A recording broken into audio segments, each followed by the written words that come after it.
So you had a total knee replacement and you're still sore and you don't understand why. Or maybe even you had a total knee replacement and you're not totally happy. We're going to talk about why this happens and maybe things that you can do to help reduce the chances of this happening.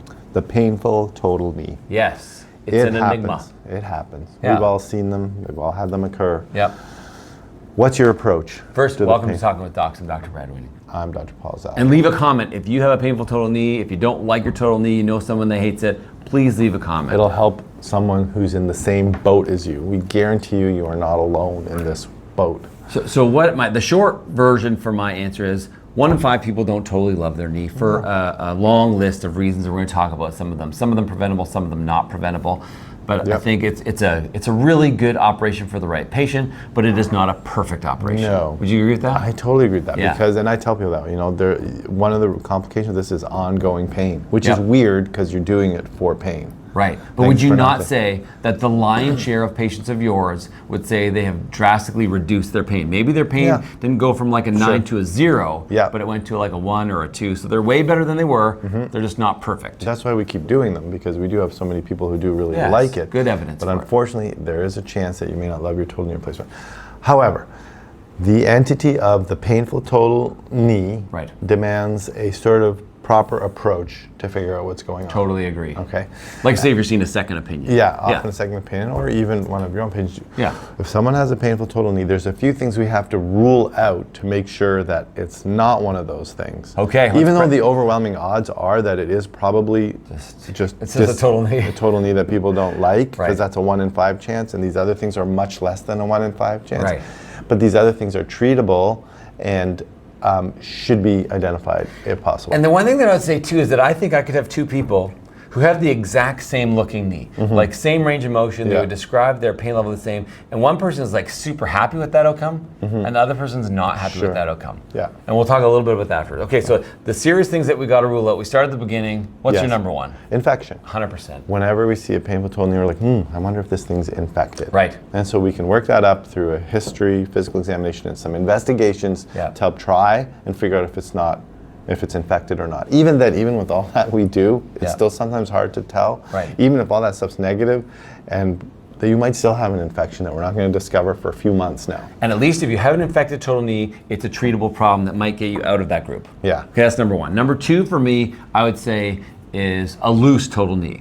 So either that didn't bond properly at the beginning, whether it's cemented or uncemented, or you've had an injury, particularly a fall onto a bent knee, that has caused the implants to be loose. This certainly would directly cause pain for you. This would be identifiable on a bunch of different tests, not really physical exam, but more on an X-ray, potentially a CT scan. And then this is also a treatable problem with surgery. You have to make it not loose anymore. Fair. Okay, number 3. For me, would be a fracture. Is there a periprosthetic fracture happening? So is there a fracture around the prosthesis? Right. Remember, there's things made of metal. So we take an X-ray. If there's a fracture there, we might not see it because it's hiding from behind the metal. And this could be either early on or 10 years later. Why not? Okay. So a periprosthetic fracture. Okay, number 4 for me is kind of more vague, but it's a knee that's stiff. The stiff total knee often, some people can have a stiff knee that's not sore, but some stiff knees are sore. So the stiff knee has a whole bunch of different causes. So people can have a stiff knee because they had a stiff knee before surgery. Biggest predictor of range after surgery is your range before. You could have a stiff knee because you didn't do enough exercise before, or you didn't do enough exercise afterwards for a bunch of reasons. Couldn't get to physio, couldn't control your pain, couldn't control your swelling, whatever. Or sometimes it's because your implants are too big. This is very, very rare, but this is a thing. So if you had an implant that was too large, this could potentially make your knee stiff. Don't hang your hat on this being the cause of your stiff knee, but it's on the list. Sure. Okay.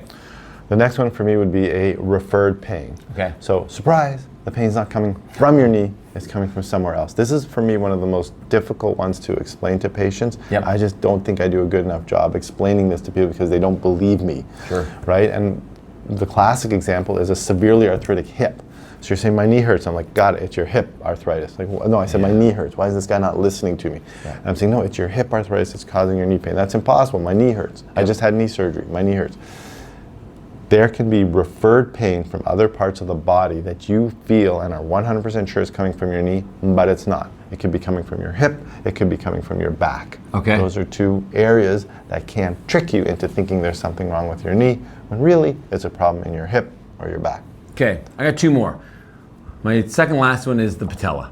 So if you have a patella that doesn't track properly, like it's flipping over or it's tracking to the outside, this can be a source of front of the knee pain. And often people, even with perfectly tracking knees, can have some of that front of the knee pain. That's kind of a hard thing to solve, potentially a not solvable problem, but the relatable cause. And then the last one for me is, it's very uncommon as well, but you could have an allergy. You could have a metal allergy that could lead to pain, swelling. This is very hard to diagnose. Often people will know ahead of time through some allergy testing, but this is something that's on the list, but way lower down the list as a thing. So it's a real entity, but it's quite actually uncommon. Other rare things could be instability. Yes. You could be having some ligamentous instability in your knee after total knee replacement. That can cause it.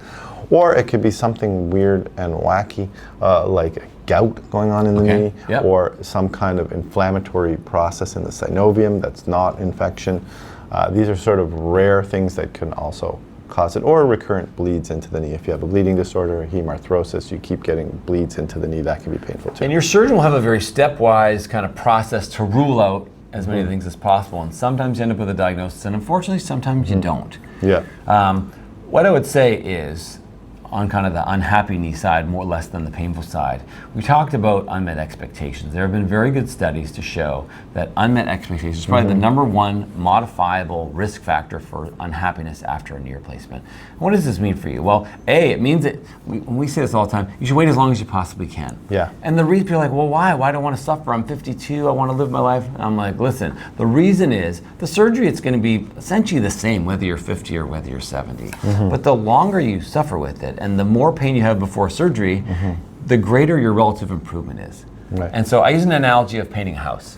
So if you paint a brand new house, You should be good. paint a brand new house. Yeah, it looks good, but it looks pretty good before. It had new paint. Now the color's a little bit different. So I don't appreciate the difference as much. But if you buy a shanty and you slap a new coat of paint on it, you're like, hey, this place is really looking up. So you appreciate the difference more. And just like in the office, if you have someone that struggles to walk 20 meters and you give them a knee, often they love that knee. Whereas someone that walks 10 kilometers or hikes on the Bruce Trail here around us and then says, after the 9th K, I really start to get a little bit achy and it gets up to like a 4 out of 10, that person has a hard time appreciating the difference because it's not as great. I agree. Would you agree with that? 100%. Yeah, it's your expectations, where you're starting at, your starting point, where we're trying to get you to. Because remember, knee replacement is a salvage procedure. When we've gone, there's nothing else we can do. We're going to take your knee, throw it in the garbage, and put in a new knee. It's an artificial knee made out of metal and plastic. Not the We always joke, it's a miracle it works at all. It is, it is. So really try and put it off as long as possible. That's our approach. Other surgeons aren't like that. Other surgeons are like, no, as soon as it starts bugging you, get it done soon. And the reason that we push you to wait is just because we want you to be happy at the end. Yes. And the longer you wait, the higher the chances you're going to. It's not guaranteed that you're going to be happy. We're happy. And even if you have a knee that looks good and the X-ray looks fine and it bends okay, you still might have residual pain that's not solvable, and you still might not be happy. Unfortunately, that's the risk of having an artificial. Another reason to put it off, because if you did it when you're 52, you have a lot of years of unhappiness. Whereas if you do when you're 72, you have less years of unhappiness with your knee. And for this, we hope that this video is somewhat helpful. We recognize that it doesn't provide the kind of one-stop solution that you're looking for necessarily if you've been suffering after your knee was done 3 years ago and you're miserable. But I think rule out the things that are correctable, because there are some potentially correctable ones. And the other thing is, before you get it, please make sure you give a lot of thoughtful consideration to getting this very serious but very, very successful procedure. Okay, and remember, if you have a painful total knee replacement, you are not alone. There's a large group of people that are not totally happy with their knee replacements. Now you know. If you like this video, please like it, subscribe to our channel, check out our other long-form content over on YouTube. And remember, you are in charge of your own health. We'll see you next time.